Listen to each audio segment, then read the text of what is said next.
dito ka lang, pero paano kung bigla ka na lang iniwan?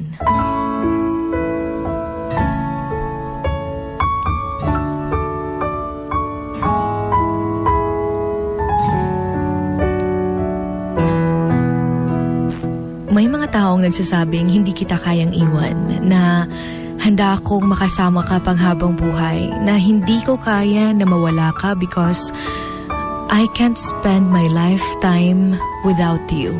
Gusto ko na naaragid ka permi para sa ako and gusto na ako nga sa ako ang every achievement sa life andyan ka. Usahay mo tuod din tana nga mga storya tungod kay nahigugma punta ng tawhana.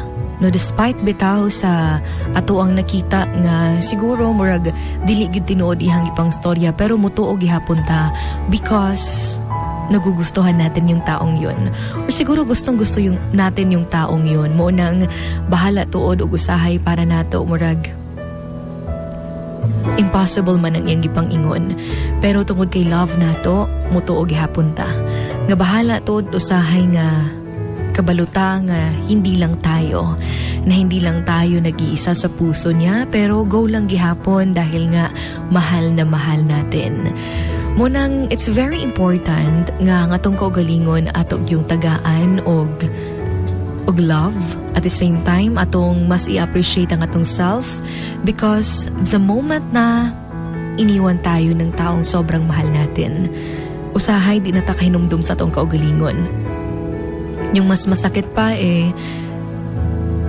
malimtan na nato atong worth as a person. Malimtan nato nga may tao pala talagang nagmamahal din sa atin aside from that person, because sometimes when we fall in love manggod, parang ginagawa na nating mundo yung isang tao.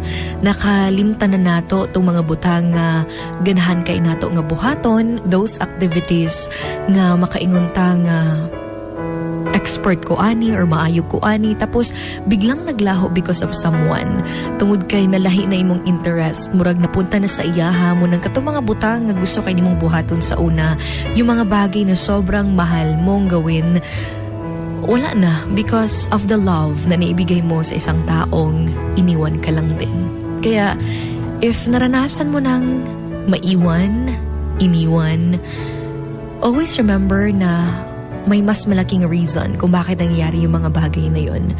Dili ka angay nga ma-discourage sa life, dili ka angay nga mugukod ato nga tao, hindi mo siya kailangang habulin because you already know na there's always someone para sa'yo. All you have to do is to patiently wait. Hindi man ngayon darating, hindi man bukas, but soon. Ang imo lang kailangang buhaton while waiting is to appreciate everything na meron ka. Because those are the things na wala kayo nimo nakita. Tungod kag imo yung nakita is kadtong tawhana, katong tao nga ning biya lagkalit sa imuha. Kaya if you have some time bitaw nga imuhang ma-date imuhang self, then do it. Because hindi natin alam ang panahon. Hindi natin hawak kung ano yung mangyayari in the future. Kaya naman as much as possible, give love sa imong kaugalingon, know your worth, and sobrang special mo. Kada bitaw mo sobra siguro you're too much for someone nga less lang ang paglantaw sa imuha. So dili nimo kailangan nga mo settle for that thing. Instead, you deserve more. No, deserve nimo ang mga butang, ang mga maanindot nga butang. So all you have to do again is to patiently wait for that someone. Dahil kagaya nga ng sabi ko, you're somebody's prayer request. Hindi mo kailangang ipagsiksikan at ipagbilitan yung sarili mo sa taong iniwan ka lang. Ito po ang Emotions Going Wild with your hugot babe, Sugar Dolly, on Wild FM 103.1.